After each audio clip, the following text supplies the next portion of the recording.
Welcome and welcome back to Get Your Life, Real Crime Stories. If you haven't already, please subscribe to my channel and be sure to hit the like button and turn on your notifications. Today we're watching a parole hearing of Sabario Foster, who was sent to prison for 10 years for a speeding car accident that resulted in a murder of one of his friends. So he has only served about 4 years, and now he's looking to get out early on parole. This is an interesting case. The parole board seemed to love his interview, but stay tuned for the outcome. Mr. Foster, would you introduce yourself? Tell us your name and DOC number. Yes, ma'am. I'm Sabario Foster, DOC number 581496. Yes, sir, Mr. Foster. And let me introduce the panel to you. I'm Cheryl Renatza. Mrs. Stapleton is seated to my left. Mr. Freeman is to my right. We have some folks here in Baton Rouge with us. We have Terrence Wynn, LaWanda Finney, and Felicia Lewis, who will be speaking in your behalf. We have some other folks who have joined us by Zoom. Family members, your brother Braylon, your aunt Sydney, cousin Stormy, your godmother Tian Hall, cousin Toshiba, friend Olivia, Aunt Tammy, and Lorinda, a friend, who are all here in support. Yes, ma'am. The folks who are here in the room with us will be speaking on behalf. First, I'll read some identifying information to the record. I'll ask you to confirm it, and then I'm going to turn it over to Mr. Freeman. Your case has been assigned to him. He'll be asking the interview questions. Yes, ma'am. We'll ask Sergeant Kennedy if there's anything he can add. We'll hear from the speakers, and at the end, you'll be allowed to make a statement before we vote. Yes, ma'am. Ready? So, Mr. Foster, you're classified as a third felony offender. You're currently serving a 10-year sentence. You were sentenced April 18 of 2022 as a habitual offender for one count of negligent homicide. Your parole eligibility date was April 6th of this year. You have an adjusted good time date of January 9, 2031. Is that information correct? Well, yes, ma'am. Yes, it is. Well, I just finished classes, so I think my adjusted date changed a little bit. Oh, so you may have an updated good time date. Okay, that's good. You can answer Mr. Freeman's questions, please. Yes, ma'am. Okay, Mr. Foster, how old are you? I'm 33. And how many years have you served on this charge? Like 2.5. Okay, and what's your educational level? Some college. Okay, Mr. Foster, let's get down to it. Were you driving or not? Yes, sir. Okay, and had you been drinking? Yes, sir. I was celebrating my birthday with family members at my grandmother's house, and sir, how what you made that day? 29. 29. Okay, so we go. Okay.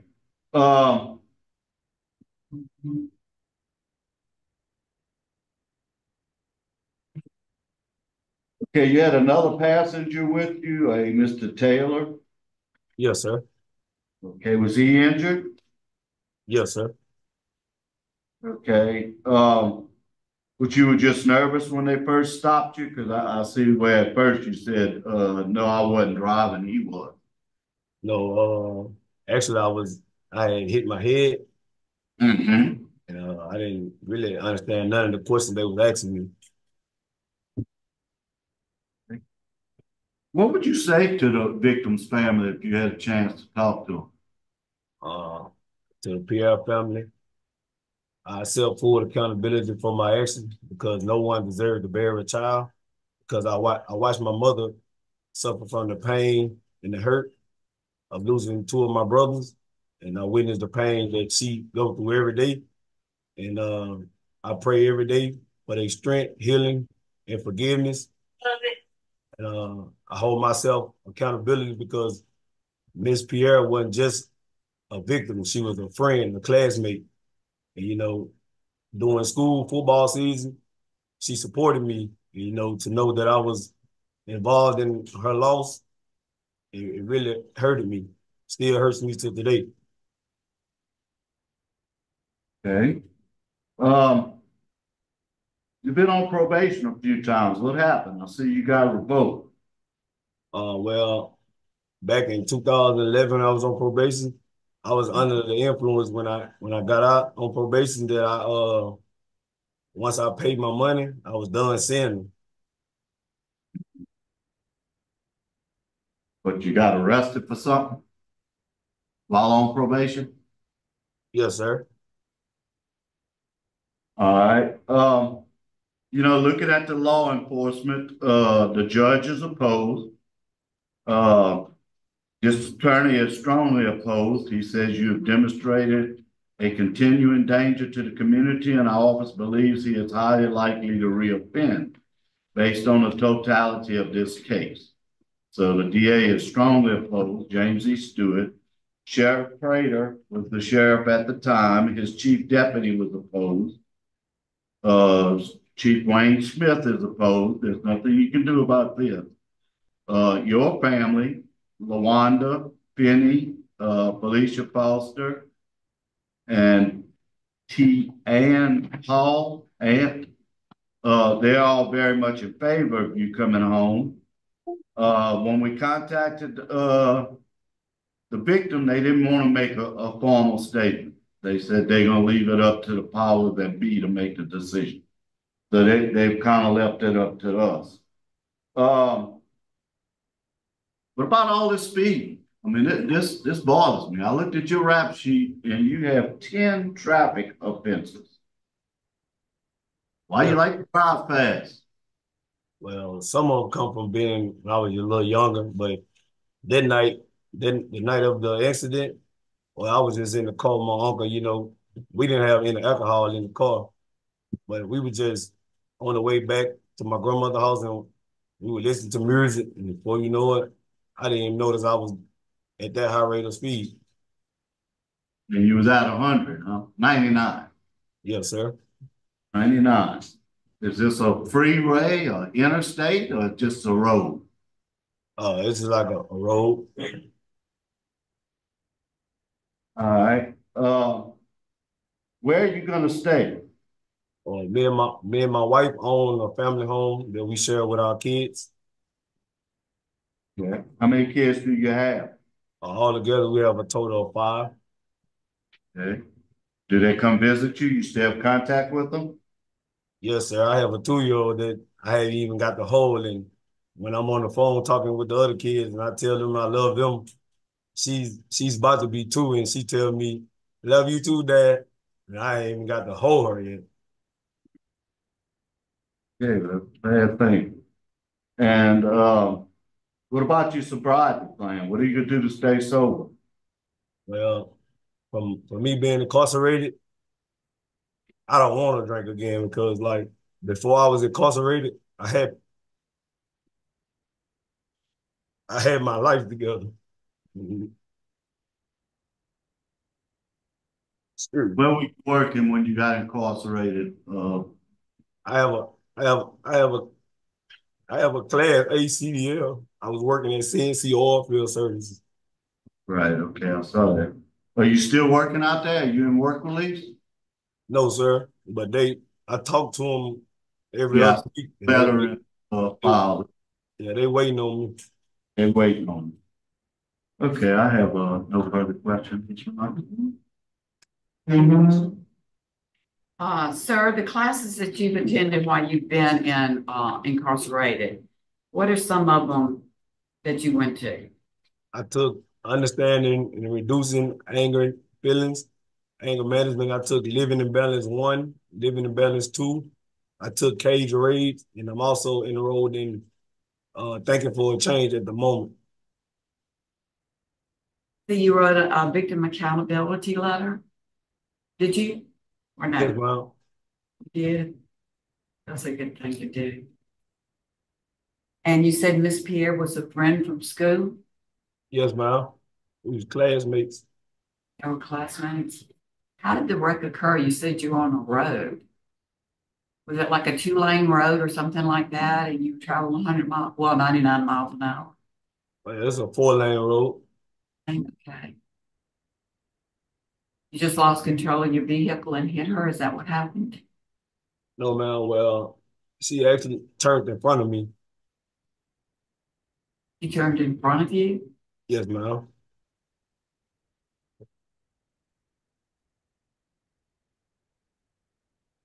I don't have any further questions. So tell us about, so how long you been in Thinking for Change? I just started it last week. Okay. What did you get out of so far of living in balance? Well, living in balance, it's taught me different. You know, it taught me that not only did I affect, it taught me to take full accountability of my actions, and it taught me to realize that the impact that I caused not only affected the victim family, but also it affected my family. They're victims too. Yes, ma'am. All right, Sergeant Kennedy, is there anything you can tell us about Mr. Foster? Yes, ma'am. Mr. Foster came to us in October of last year. He ain't had no kind of disciplinary problems. He's been a model inmate. He ain't gotten in any kind of trouble at all. He's been doing classes, and our program instructor stated that he never missed a day class. He even broke his foot and still managed to make it class. And from what the Concordia instructors was able to tell us, he actively pursued his enrollment for the Living in Balance. And he is still in the Thinking for a Change, and he's due to graduate from that in June. All right, good. Well, thank you very much. That's helpful information. Yes, ma'am. We'll hear from, let's hear from Miss Felicia first. Yes, please.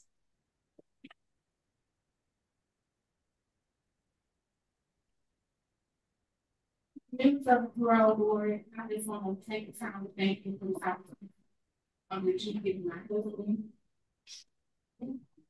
Now, you need to speak a little louder because we want him to be able to hear you also. If he can see you, we just want him to be able to hear you. I met Savoria 8 years ago. And 8 years ago, if you would have asked me if I seen myself in a long-term relationship, let alone a marriage with Savoria, the answer would have been absolutely not.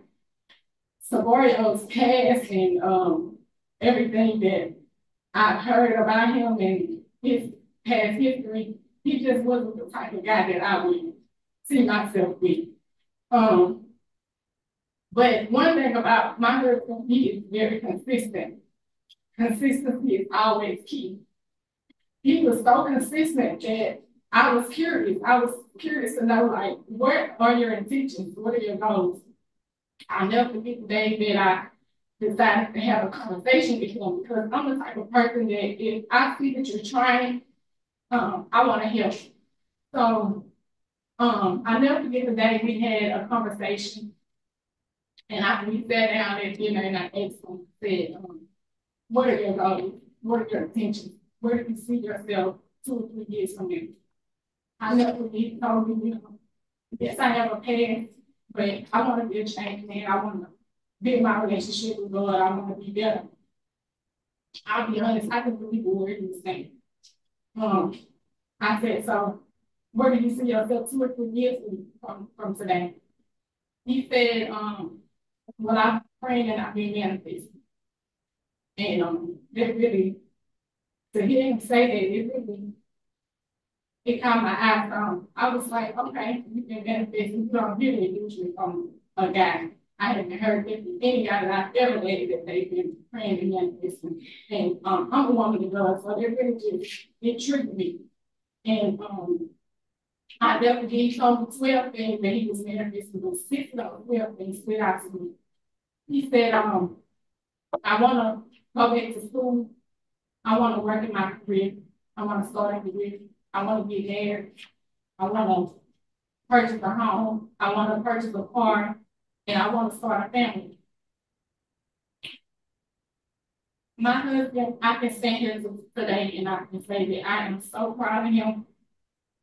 He put in the hard work and the dedication. And he conquered everything that he had on his knees. All those 12 things plus more that he manifested, he did. My husband is a hard-working man. He went to school, he got his CDLs. Most of the things that he's accomplished after this tragic accident. And I also would like to send my condolences to the PFM. My prayers are always with them. My husband, he had his CDL, but he works in the oil field, also drives trucks. He's a very hard-working man. He's also a dedicated father to our. My husband he loves those kids with everything they do. I've never met a man that loves their kids like he do. He's very active in their life. Even while he's been incarcerated, he has did everything in his time. He hasn't let it dictate him being a father to our kids. He has done everything in his power. He still prays with them over the phone. He helps them with homework over the phone. He does everything that he can to motivate them and, just be there, try to be there with them. Before Gregorio came to prison, I was pregnant with our daughter. And of course he missed the birth from him being in prison. That was very, very stressful for not just him, but for me as well. It was so stressful because the things that we see on TV that goes on in prison, those are real life things.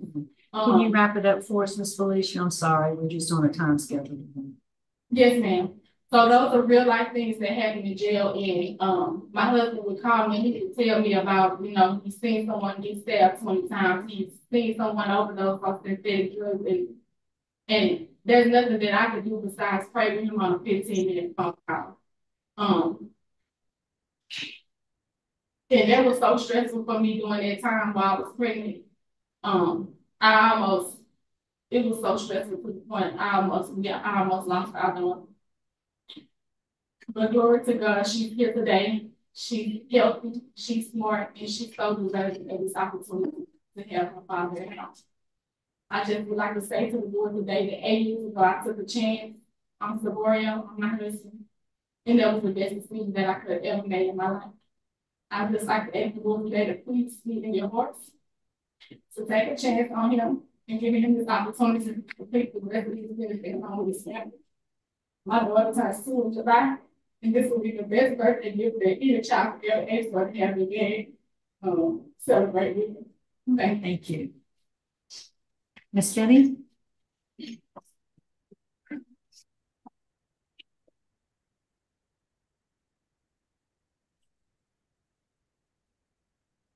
Good morning. First, I would like to send my sincerely to Pierre family. I know there's some pain that they're doing. I haven't endured their pain, so I know exactly what they're feeling and the pain they're going through. Because I have endured the same pain. And second, I just want to tell my son Savario, I'm proud of you for being accountable for this accident, being the man that you are today. And I'm going to be here from the beginning to the end. Lord, I would like to tell you all, I thank you all for this opportunity. And also to tell PFM, I really appreciate them for supporting Savario, even through their grieving time. They still supported Savario in rehab. They came there, they prayed for him. And I just want to say thank you for that. And I just want to ask you all to have mercy on my son and please send him home. Thank you. Thank you. All right, Mr. Terrence, your turn.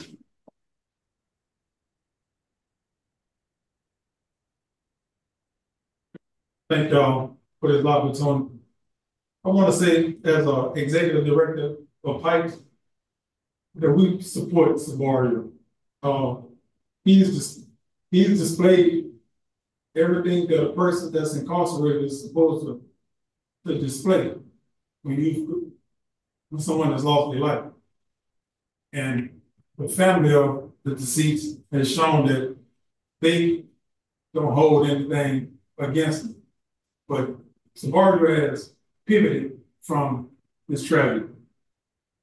He's become a better person, a better man, and a better father. He's enlisted in the programs as needed. And I think that if he was given another chance, he's going to come home and be a real big help for our community, especially with our program. As we go around talking to kids, trying to show them the right way, he could definitely show kids why it's not safe to drink and try to drive. He could just speak. He could speak to them, and through the experiences, because it wasn't with matters that with this incident happened. It was just with bad choices and decisions. But we support him, and if given a chance, I'm sure that he would not let y'all down. Thank y'all. All right, thank you. All right, Sabario, what would you like to tell us before we go? To the Pierre family, I take full accountability, and I'm truly sorry. I pray every day. And to the parole board, I take full accountability for my actions. And I assure you that if I'm granted parole today, you will have no regrets. I'll continue being the best version of me for my wife and kids, and continue being an impact on the ones that's around me. Thank you. All right, thank you. Yes. All right, Mr. Freeman. Okay, Mr. Foster, first off, I enjoyed interviewing you today. You know, you have a very good head on your shoulders. Unfortunately, the crime that you committed is a very serious one, and there was loss of life. And there was negligence. I mean, you were doing 99, you were drinking. And you got a 10-year sentence, which is, to be honest with you, pretty lean. So, you know, I think you're headed definitely in the right direction. I think you've been headed in the right direction. You have great family support. Appreciate them being here. But 4.5 years and someone lost their life, I think you need to serve a little bit more time and reapply. My vote is to deny. Mrs. Stapleton. Based upon everything that Mr. Freeman said, I do agree. I also want to thank you and your family for the love, obviously, that you've shown the Pierre family, considering their loss. Sometimes you don't even hear the name of the victim at anything. So I thought that was very good of all of y'all. And I agree, you know, given a little bit more time, come back and reapply. It's not against you. It's just that we have a loss of life here and only 4 years of a 10-year sentence. And we do have extreme law enforcement opposition. But I agree with Mr. Freeman. I wish you well. And I think if you do everything that you say you're going to do and continue with your classes, I don't have any reservations that you won't do well for the rest of your life. Mr. Foster, my vote today would be to grant you parole. We had very positive remarks by Sergeant Kennedy, and he gave us some remarks made by the folks at Concordia. There is no apparent victim opposition. You've got lots of support we can see. You know, I do know there's law enforcement and judicial opposition, but I believe after talking to you and hearing your family, I think you would do well. I would require that you finish thinking for change first, but I'm just one vote. And so you've received 2 votes to deny your parole. So today, sorry, your parole has been denied. You are encouraged to reapply just as soon as you're eligible to do so. We'll send you the information on how soon you can reapply. Yes, ma'am. Stay the course. Can y'all send me to like instance 7 degrees like class like Steve Harvey program? Can y'all? Yeah. We'll put that on your parole certificate and make that recommendation. Thanks for asking. Yes, ma'am. All right. Sergeant Kennedy, that I believe that concludes our business in Caldwell. We're going to sign off. It's 10:42. Thanks for coming. Ma'am. Thanks for watching. Be sure to subscribe to my channel and turn on your notifications so that you know when I post the next video. Also, comment down below. I would love to hear your thoughts about this parole hearing.